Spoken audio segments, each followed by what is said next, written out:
ये इतनी मौज लेकर के हम लोग जो हरि नाम संकीर्तन कर रहे हैं इतना सरल है ना।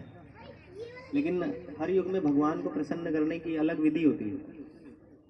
जैसे सतयुग में विधि थी तपस्या, तो लोग अपना आधे से ज़्यादा जीवन तपस्या में लगा देते थे भगवान को प्रसन्न करने के लिए। लाइफ का मेन एम है भगवान की प्रसन्नता। भगवान प्रसन्न तो सब प्रसन्न है ना। तो हमसे भगवान कैसे खुश होंगे? तो सतयुग में प्रोसेस थी तपस्या। बहुत कठिन तपस्या करने के लिए साधु लोग वन में निकल जाते थे और हजारों वर्षों तक तपस्या करते थे।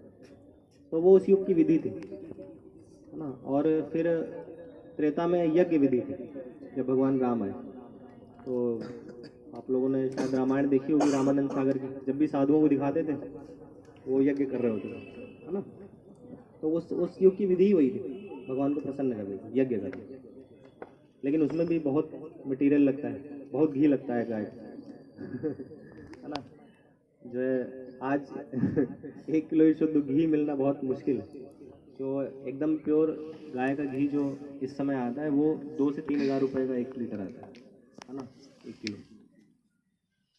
तो वहाँ पे तो पता नहीं हजारों लीटर लगता था। युधिष्ठिर महाराज को भी कमी पड़ गई थी घी के लिए, धन की कमी पड़ गई थी यज्ञ करने में। तो भगवान ने बताया कि हिमालय चले जाओ भीम से और अर्जुन से, वहाँ पे एक पर्वत है जो सोने का पर्वत है, छिपा हुआ है, किसी को नहीं पता। लेकिन उन्होंने एड्रेस बताया तो वो लोग वहाँ पे पहुँच गए और सारा जो सोना था वो ले आए। फिर यज्ञ कंप्लीट हुआ जो राजस्वी यज्ञ हुआ था। और फिर भगवान कृष्ण जिस युग में आए त्रेता में, द्वापर में, हाँ द्वापर में। तो द्वापर में भगवान को प्रसन्न करने की विधि थी 64 प्रकार की शुद्ध सामग्रियों से भगवान के अर्चा विग्रह की सेवा। तो ये तीनों ही चीज़ें इस कलयुग में पॉसिबल नहीं है। ना तपस्या पॉसिबल है, ना उस लेवल का यज्ञ पॉसिबल है, और ना ही 64 प्रकार की, क्या 4 प्रकार की शुद्ध सामग्री मिल जाए वही बहुत है ना। यज्ञ तो कर लिया जाए, लेकिन अब उस तरह के जो है ब्राह्मण क्वालिफाइड नहीं है जो उस तरह के मंत्र पढ़ सके जैसे पहले अश्वमेध गोमेध यज्ञ होते थे। तो वो भी अब इस समय नहीं है। तो इसलिए भगवान ने कलयुग में सबसे सरल रखा है एग्ज़ाम, सबसे सरल पेपर दिया है। कुछ नहीं, खाइते सोइते यथा तथा नाम ले है ना। बस कुछ भी करते रहो, बस नाम जपते रहो। कलयुग में भगवान को प्रसन्न करने की सबसे सरल विधि है हरि नाम संकीर्तन करो। संकीर्तन करो, खाली हो, अगर अकेले हो तो जप करो, सब लोग साथ में है तो कीर्तन करो। यही प्रोसेस है। और इससे क्या होता है, हृदय शुद्ध होता है। चैतन्य महाप्रभु ने शिक्षाश्रम के पहले ही श्लोक में सबसे पहला इफेक्ट यही बताया, चेतो दर्पण मार्जन। क्योंकि चित्त बहुत गंदा है, उसमें केवल अपने ही इंजॉयमेंट की सारी भावनाएं अभी लगी पड़ी है। लेकिन जब तक इसमें भगवान के इंजॉयमेंट की हम नहीं सोचेंगे तब तक खुद आनंद ले नहीं पाएंगे। क्योंकि बचपन से अभी तक तो अपने इंजॉयमेंट की सोच रहे थे, लेकिन कहाँ सुखी हो पाए है ना।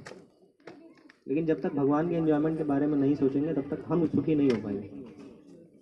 इसके लिए भागवतम में कहा गया है कि जैसे किसी पेड़ को अगर हमें सींचना है तो उसकी जड़ में पानी दिया जाता है, ना कि पूरे पेड़ को भिगो देते है ना। तो जड़ है भगवान कृष्ण है ना। और कृष्ण को संतुष्ट करेंगे तो जितने भी लोग हैं, चाहे सोसाइटी हो, चाहे घर हो, चाहे रिलेशन में कोई हो, सब लोग अपने आप प्रसन्न हो जाएंगे अगर कृष्ण को प्रसन्न कर लिया तो। और जैसे पेट को भोजन देने से पूरे शरीर को अपनी अपनी शक्ति सब लोग ले लेते हैं है ना। ऐसा नहीं है कि जो है हाथ कहे नहीं हमको भी रोटी चाहिए, पैर कहे अलग से कि नहीं हमको भी दाल चावल चाहिए है ना। तो ऐसा नहीं करते ना। खाना जो है वो पेट को देते हैं और वो पूरी एनर्जी पूरी ट्रांसफॉर्म कर देता है पूरी बॉडी में। तो इस तरह से जब भगवान कृष्ण को प्रसन्न करेंगे तो सभी लोग प्रसन्न हो जाएंगे। और कुछ प्रसन्न होने का तरीका है नहीं अब एक्चुअल में। और जो भी कोई दूसरा तरीका बता रहा है वो समझ लो कि ठग रहा है, सीधी बात। कृष्ण को प्रसन्न करने के अलावा अगर कोई और दूसरी विधि बता रहा है सुखी होने का तो वो फ्रॉड है, सीधी बात।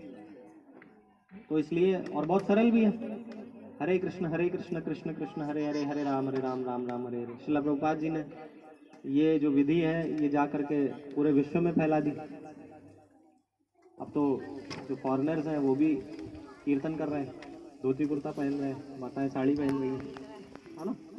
ये तो है, मैं बहुत देखा है। तो ये यूनिवर्सल है एक्चुअल में, ऐसा नहीं कि जो भारत में जन्म लिए हैं बस उन्हीं के लिए। प्रभुपाद जी ने ये करके दिखा दिया, है ना।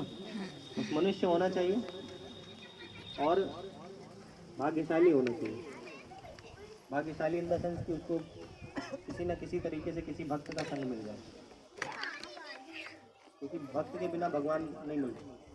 भक्त ही बताएगा प्रोसेस कैसे मिलेंगे। सब लोग हैं आनंद की खोज में, और आनंद भक्तों को पता है कैसे मिलता है, और भक्त बता देता है, दयालु होता है। तो वही यही कह रहे हैं कि हरि नाम जपिए,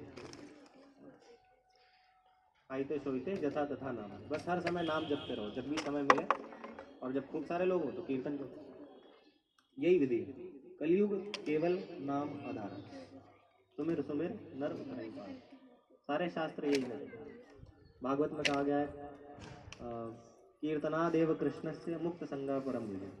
केवल कृष्ण के नाम का कीर्तन करने से यहाँ से मुक्त हो जाएंगे, यहाँ से मुक्त हो जाएंगे मतलब आसक्तियाँ सारी छूट जाएंगी, है ना। और परम विजय, जो हमारा अल्टीमेट गोल है वहाँ पे पहुँच जाएंगे, सीधी बात।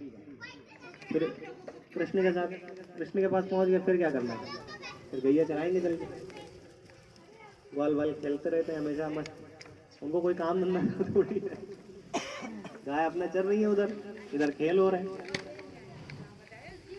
कुछ ना, जितने भी गेम हम लोग देखते हैं उससे कई गुना ज़्यादा जो है भगवान गेम